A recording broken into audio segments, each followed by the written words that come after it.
20,000 pemeriksaan ke atas peniaga telah dijalankan dalam Ops Catut yang dilancarkan 15 Januari lalu.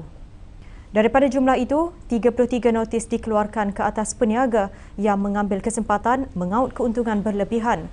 Antaranya mengubah suai alat timbang sukat selain menaikkan harga jualan. Ops Catut dilaksana khas menjelang pelaksanaan sistem cukai barangan dan perkhidmatan GST 1 April ini bagi memantau harga barangan dan perkhidmatan.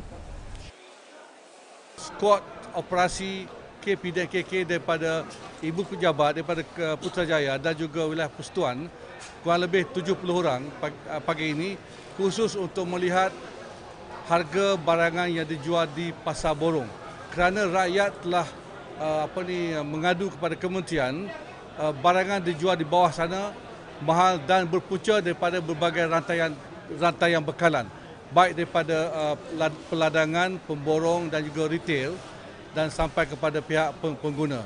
Jadi untuk makluman, sejak 3 hari lepas, penguatkuasa KP dan KK seramai 2,000 orang seluruh negara telah menggerakkan operasi Ops Catut ini.